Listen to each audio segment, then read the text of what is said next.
this question was in the 2025 O-Level for E-Math and it was in paper 1. This question stumped many people, including myself. But I calmed down and I managed to solve it during the exam. I actually would give this a 4-star difficulty because there's so many layers in the question which you will need to be able to understand and apply within that exam condition. And this is what the question looks like. I know the drawing of the graph is not great. Here is the original question for you to try out. Now, here is the question. The graph of this is drawn over here. By drawing a suitable straight line, solve the inequality. This thing is less than 0. Okay, so how do we even begin to do this question? Now, this is weird. Number one, because it's a graph question. It's actually a graph question hidden in a thing. Because the question actually wants you to convert this inequality into this. So you have to convert this and everything to x to the y equals to 3x squared plus whatever. Yes, so this is the first step that you need to do. This is the first layer which you have to unpack. Okay, so I will do the thing over here. So we have 4x squared, so I'll write everything down. 4x cubed minus 12x squared plus 3x plus 5, which is less than 0. So we need to transform this expression into this somehow. So first thing is, I noticed that there's no x term in this entire expression, so we will just minus away the 3x on both sides. So this will be a 4x cubed minus 12x squared plus a 5. Then we just have to minus away the 3x, so this will be less than minus 3x, okay? Still quite simple. Now, when I first did this, I made the mistake. I saw that this is a minus 1 over here. The constant term is a minus 1. So I instinctively minus 6. Because, well, if we try that, minus 6, you will end up with 4x cubed minus 12x squared minus 1, which is what I thought we're supposed to do. Minus 1, then this will be a less than negative 3x minus 6. But in fact, that is not what you're supposed to do. Why? Because then if you were to try and convert this, because you see it's a 4, right? But in, oh sorry, okay, I saw it wrong. Another thing is that this is an x cubed, this is an x squared. So the question is trying to trick you by having it so that the x cubed and the x squared terms are in different locations. So, okay, let's take that. Okay, so this is negative 12x squared, and this is a 3x squared. So we have to indeed divide by negative 4. But if we do that with the constant term, you will get positive 1 over 4, which is not what we want. So instead of having it to be minus 6 on both sides, instead we have to minus 1. Why is it a minus 1? Because this will then be a plus 4. When we divide plus 4 by negative 4, we will get negative 1.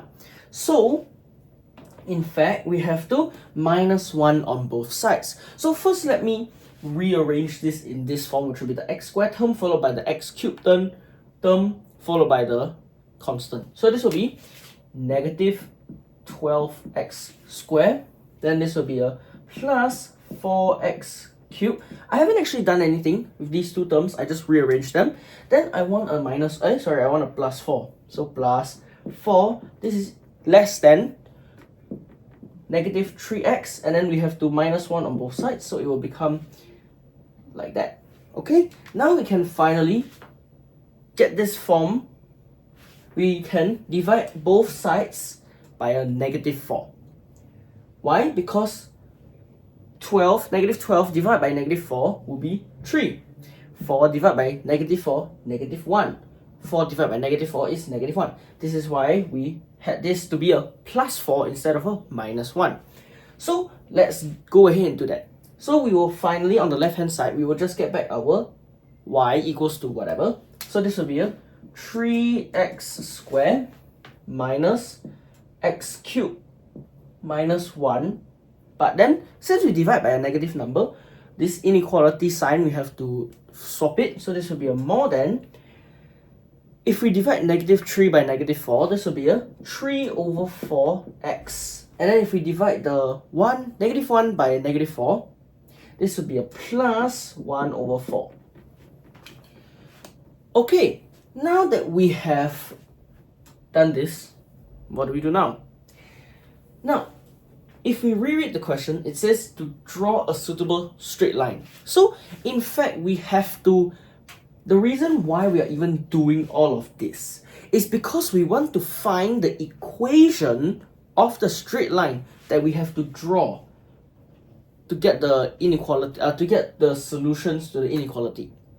So in fact, to answer the question, so the equation of straight line that we have to draw is going to be y is equal to 3 over 4x plus 1 over 4. And if you draw this line out, I will draw it in blue because you realize this whole time I've been using blue to denote my answer. It will look something like this. Obviously not the best drawing, but it will be a straight line. And the key things that I want to notice is that there are 3 points of intersection, which means that there will be that there will be 3 answers. So again, second point that we want to know is how to try, the second point that I want to get across, or that this question requires you to understand, is the reason why, when we see graph questions, we have to convert one equation, one crazy looking equation to the original equation. The reason why we are doing that is because in order to solve that equation, we need to draw a straight line, and then usually we will find the points of intersection. But in this case, we are not. Why? The part that I think stuns a lot of people is because we are not solving an equation, we are solving an inequality. Because in E-math, we don't have that many exposure to inequalities. We know how to solve them algebraically, but we don't know how to apply that to a graphical standpoint, meaning we don't know how to solve inequalities using graphs.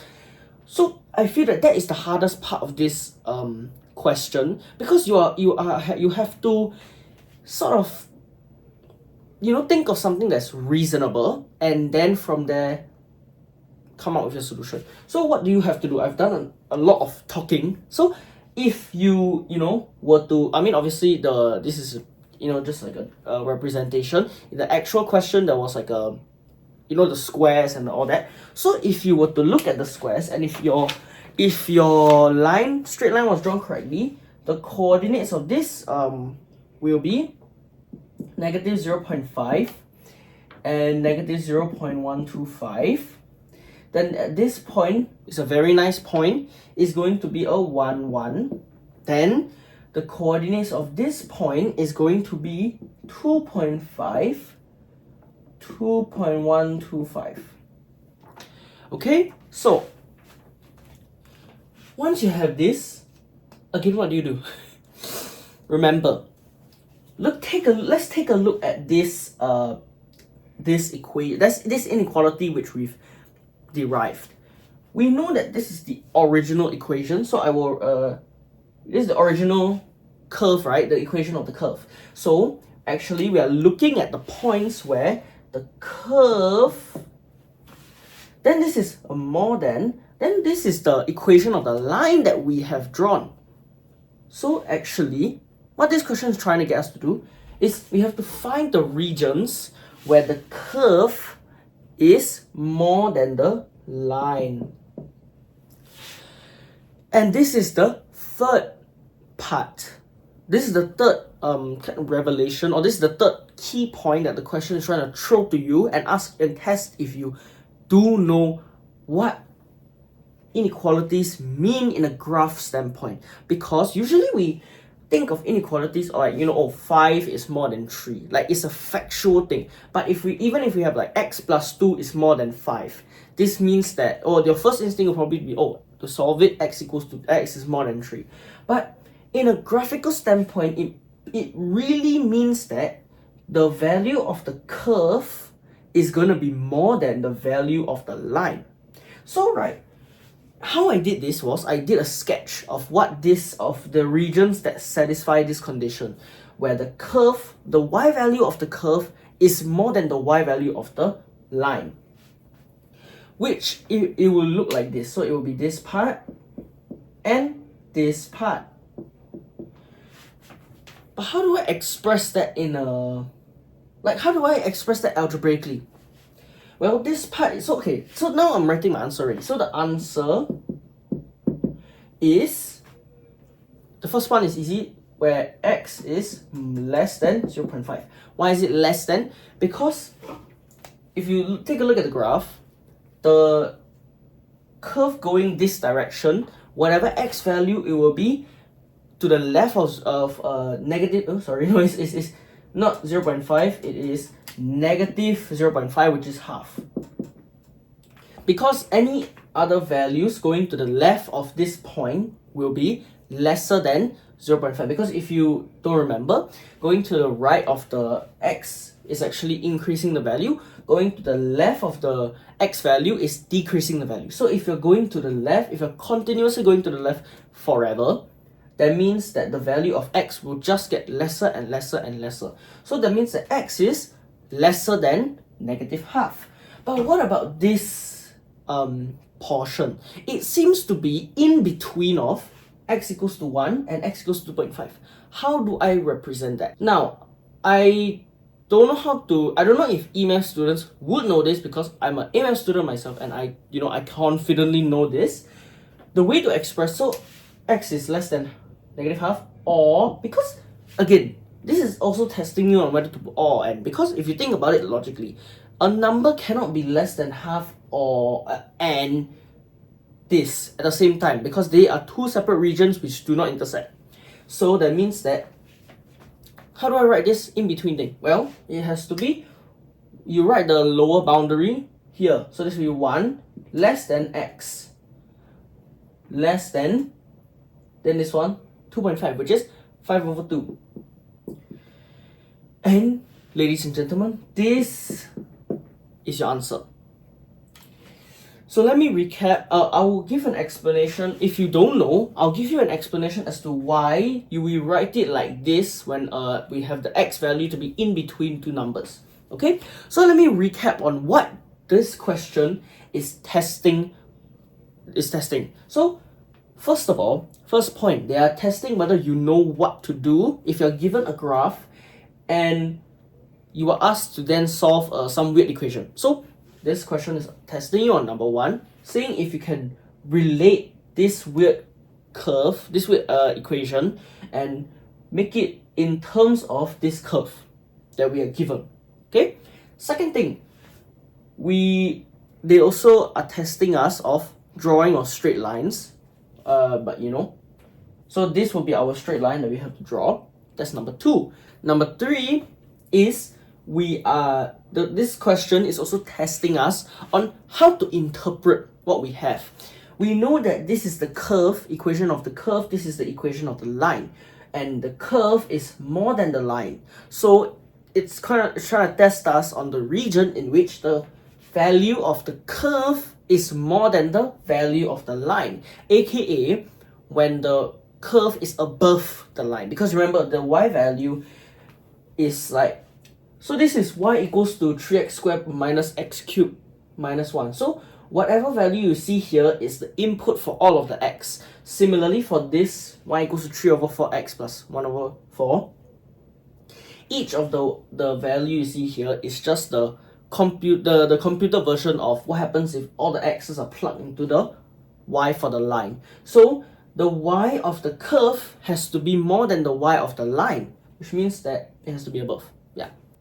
Okay, so this is how I feel the hardest question in E-Math paper 1, next to the spinner question at the very back. I might do another video on that, but this question I feel is very difficult in the sense that it's testing you on so many things, and also because it's paper 1, yet you have a graph question, which is very unusual. Usually the graph questions, if you've done your your yearly TYS, you've known that the graph questions, you know, drawing of graph, doing these types of equations, are usually in your paper 2.